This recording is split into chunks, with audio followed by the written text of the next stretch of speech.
Ancient, beautiful and mystical India. An unlimited, unending source of fascination for people from all over the globe. India is also the birthplace of many holy masters who have shared with the world the paths to spiritual illumination. Geographically, India is very vast, covering an area of 3.3 million square kilometers, making it the 7th largest country on Earth. India is graced with the majestic Himalayas, the highest mountain range in the world. Often called King of the Mountains, it is revered as the home of the gods. The name is derived from Sanskrit meaning the abode of snow. To the spiritual aspirants of millennia, the grandeur and elevation of the mountains are a constant reminder of the parallel glory and majesty of the human soul, and thus are considered to be of ultimate sacredness. In the early 1980s, profoundly moved by the ever-suffering in our world which she had witnessed since the time of her childhood, Supreme Master Ching Hai made a selfless and momentous decision to forsake the comfort of her personal life.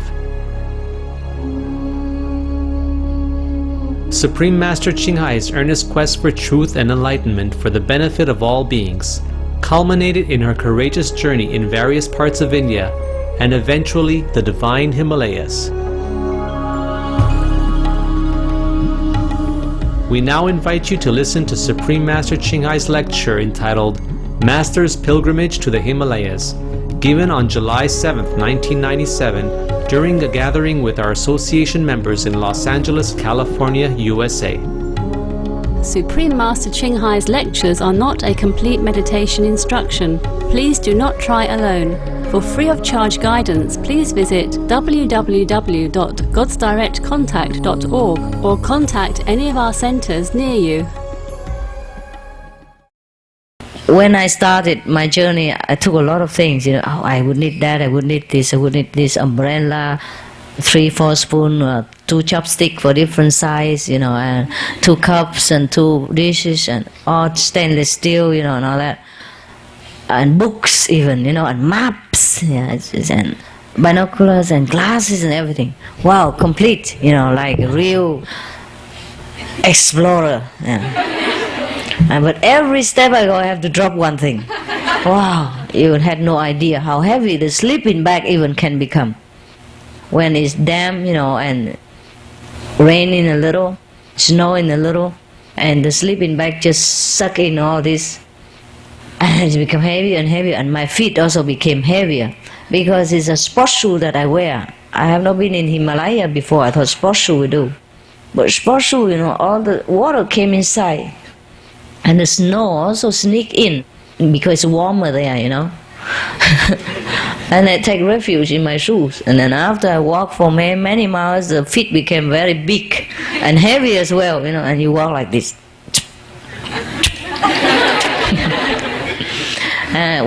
When you have a place to rest, then you have to take all your shoes out, wring your socks, and hang it on some stove somewhere, or wash them.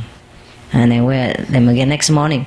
But most of the time they don't have time to dry so fast. They don't have dryer in the Himalaya. And in the morning sometimes we have to go very early to go together with the group, Yeah. And so you have to hurry. So most of the time I wear also damp clothes. Very damp. I have only 2 pairs of clothes, so I get one wash and one wear. But sometimes both of them look like washed because it's all in the rain, So I have a choice either to wear that one, soak it in the rain, or to wear the other one was soaked in the stream water. It's both the same. Sometimes they don't have time to dry. But after you walk for a while, it dry by wind and air and your temperature of body. It can dry because if you walk, your temperature rise up, you became hot. And most of the times I walk. Sometimes in the very rare region they have horses for rent, and they have they call laborer who carry you behind in the back, or 4 laborer to carry a seat and chair kind, and you sit in the middle. But be careful because it's very slippery. Sometimes they throw the the customer, down, and four of them also crawling, and the five crawl together, and the chair became pieces, It's very dangerous sometimes. That's why people don't often go there. And if they go there and they came back in one piece, they think they're very lucky. Sometimes one piece is in the Himalaya, another piece flow down the ocean, and another piece hang on the tree somewhere. Yeah, because it's dangerous. If you just walk not carefully and slip, one step, and you became like sometime, dust, because so high, you become for different pieces. A lot of people die every year going on pilgrim. Okay, let's go back to the scorpion stuff. Another time when I stay also near the Himalaya, another place called Rishikesh, they also rent this kind of mud houses. And because the house inside is stuffy, they don't make a very big deal, like big window with screen door and all that. So most of the time I climb up the roof and sleep. Yeah. And after a while, many other people, neighbor, the pilgrims like me, or sometimes Westerner, they go there and meditate, because there are a lot of ashram around there. One of the master, very famous, this master from the Beatles, transcendental meditation, yogis, he originate from there too. That's a place called Rishikesh. A lot of masters went there in different times to meditate. I also stay there for 2 months and meditate sometimes. And so I went to the roof to sleep. And, most often the scorpion come up to the roof like me, do yoga exercise and then meditate like big deal, and then and in the morning get up, with the sun, exercise and meditate for a while and then go down. But we don't have a staircase, huh? You have to kind of climb the wall with your nails.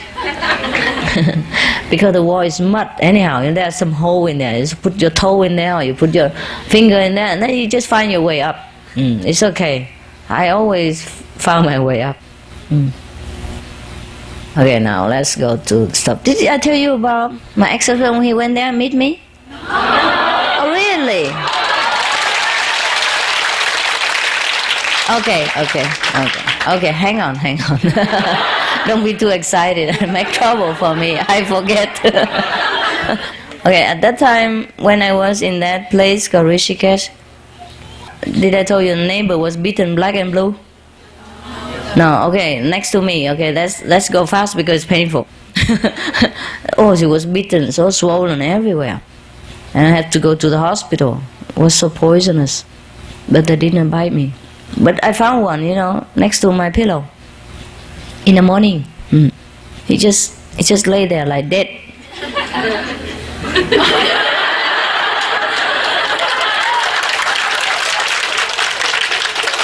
And I say, "Hi there, are you alive or dead?"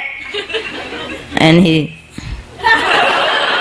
moves his whisker, to let me know, don't touch me. I said, no, I just said hello, okay. And then, okay, so that's the place, huh? Okay, so I just tell you the story. At that time, I was about maybe a year or something already in the Himalaya. I didn't see my ex-husband then, the doctor. Nah. I just called the doctor. So what happened is, I stayed there for a while. And then my so-called husband, ex, or last, or never seen again. He went there to meet me. But he didn't know I was there. I also didn't know he was coming. I was in Delhi before and in other region and stay in different ashram, with different masters and different groups, just to learn here and there and checking out everything. And then I was tired of all the groups and the ashram politics. So I went alone. I went to different places to meditate. And Rishikesh was not the first place and it's not the only place, but this is place where things take place. So, and then I stayed there for 2 months. Then my ex-husband, he had holiday or something, or he missed me somehow. He went to India to find me, and he went to Delhi, the ashram that he knew that I was there before. So he went there, but he didn't find me. So he hang around. Nobody know where I went. He hang around and tried to find somebody who knows me. So anyhow, and meanwhile he was miserable, and they tried to tell him that you should not worry about your wife. You should worry about your soul. What's that? So, and at that time he already knew that I was in Rishikesh. Yeah? So he said to them, my soul is in Rishikesh. So the next day he packed, and he just have a knapsack, backpack. Yeah, and then he went there to see me. But talk about Rishikesh, it's also big, It's not just like our meditation center here. It's a city, a small city. So many ashrams, so many things going on, so many people all the time. But he went to my room and found me. Actually, I wasn't in my room. I was on top of another mountain where there was a spring water coming out, and I was washing my clothes, and taking a morning bath. Sometimes I go to the Ganges River and take bath there, but sometimes I took bath next to the stream near my home, my rented room. Okay, but another story took place before that. Okay. Meanwhile, before my ex-husband came, there was another friend who came. When I stayed in one ashram in Delhi, he was there too. And he was kind of famous because he's Canadian Chinese, the one and only in the group of Indian or Western people. And I'm also one and only kind of Asian over there. So he and I were both very famous. I was famous because I worked for the ashram, and they named me Smiling Steps, because they say every step I go, I smile. Yeah. So I never saw if I smile or not. I didn't possess a mirror there. But I was very beloved. And sometimes people even bow to me, They prostrate in front of me, and I scared. I was so scared. Those with long beard and big turban, about 70 years old, it was fit enough to be my grandmaster. Yeah, sometimes they just prostrate to me. I don't understand anything. Anyhow, that was by the way. Okay, and he was famous there, and I also knew him because he brought there the trend like survival into 24th centuries, things like that, with raw food, sprouts and wheat germs. So everybody in that ashram, because they have nothing to do, they follow him. And he was a kind of, survival guru, And then we grow wheat germs on top of our bath tower, and grow sprout in front of our, window, and on top of our washing sink, thing like that. So he was famous for a while. Nah? And when I was there for a while, he went there also. He went there, and then he somehow found me, and he saw me, and then he asked me, this is a nice room. Actually very cheap, just a mud house, square like this, a top, and no window, no door, Well, you can have a door, but, look like no door at all. Quack. Piece of wood, and then you have to push with all your might, and then when you open it, bang, sometimes it bang on your head, It's very difficult. So he likes it, because in such a places, to find a private room like that is heaven. You can stay in any ashram there if you want, free of charge, but you can only stay 3 days in each. That's the rule. Because they don't want you to stay there forever and be attached to the ashram. So they're very hospitable, but 3 days only, and then you move. And then you keep moving all the time. It's very tiring. So got a room like that, and then he was very interested. He asked me whether he can rent one himself. I said, not at the moment, not that I know of, but 3 more days, you have one next door to me. So if you want to wait, or you can come back again. He said, I don't have anywhere to go. I don't know how to go around here. First day, I said, okay, then stay here in my room. Yeah? 'Cause I don't sleep here anyhow. I sleep on the roof every day, and you go... And so you sleep here, you know. Actually, in the ashram before, we sometimes sleep together, not in one bed, in one room. Sometimes ashram, they make very big room, you know, and then you sleep just like in Melody. It's okay, no problem. We don't mind. So anyhow, we already knew each other. I didn't share room with him, but sometimes we sleep outside together, a lot of people together, you know.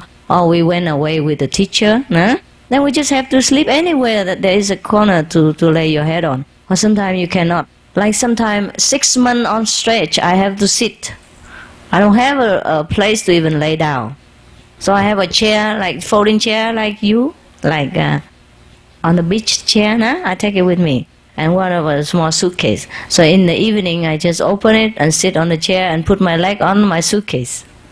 And how I sleep for 6 months. And in the daytime, sometimes I fold it, you know, sometimes I don't. Fold it is better. Now I stay in a corner. You know, like on the roof of any house, they sometimes build a little bit extra higher wall on the roof, and then the corner is like this, So I sit in one corner and I put my blanket on top of that corner, and that's where my house was. Every day. It's just pretty hot there, you know. In summer, it can be 40 degrees Celsius. But I have no place to go because sometimes the ashram is overflow with people. So I prefer to stay alone. You know, even one corner alone is better than together with hundreds of others. It's okay. I stay there. In the daytime I cover with the blanket. In the nighttime I just sleep under the stars. And sitting, you know. Very, very simple. So when it rains, I don't have much to even move. I just take the chair and the luggage, go into under the veranda roof. I sleep all day and all night there. You know, it's my quarter. I don't have anywhere else to move my stuff inside the house. Everywhere, the cool place, the safe place are all occupied. Even on the floor, everywhere. You know, sometimes like in Melody, or anywhere that you go, like hotel, and you sleep on the floor. Every corner you occupy. So that's the place where I put my stuff all day, all night for 6 months. And then, so it's okay. We don't mind, you know, man, woman at that time. Just okay, just a friend. So it's okay, stay here in my room. You know, you can put your stuff here and sleep in this bed. I sleep on the roof anyhow. In the daytime, I'm almost not here because I go out to the Ganges River, swim, take a bath, wash my clothes there, and then put them on the rock to dry. Meanwhile, I hide myself in some of the cave, you know, on the Ganges River side, and I meditate. And then a few hours later, my clothes dry, and I put them back on again. And then I go out shopping. Buy some exciting thing like chapatis and peanut butters, and cucumber, Most of my meal are like that. Or else I buy flour and make chapati myself in the evening. In the evening I make it myself. This is very simple. You buy flour, some salt in it, and then you just have a plate, you know, aluminum plate or dish, you know, a little bit high like this, so you can even cook soup and tea in it, and you can make chapati on top of it. So I just roll the flour together, you know, the way I teach you, and then put on that, and then turn over, and then eat with peanut butter. That's very nice. I live very simple life because at that time I didn't have much money. I didn't ask for my ex-husband, and I didn't want to borrow from anybody. I just stretch, you know, my money as much as possible. Very simple life.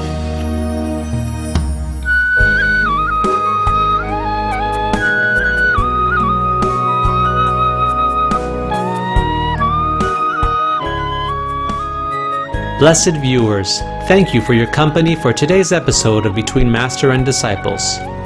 Join us again on Monday for part 3 of our program entitled Master's Pilgrimage to the Himalayas. Please stay tuned to Supreme Master Television for Animal World, Our Co-Inhabitants, up next right after noteworthy news. May your life be ever more graced by the glory and wonder of heaven. Supreme Master Ching Hai's lectures are not a complete meditation instruction. Please do not try alone.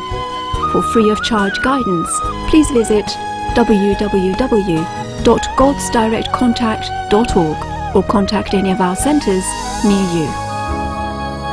For more details, please visit www.suprememastertv.com/BMD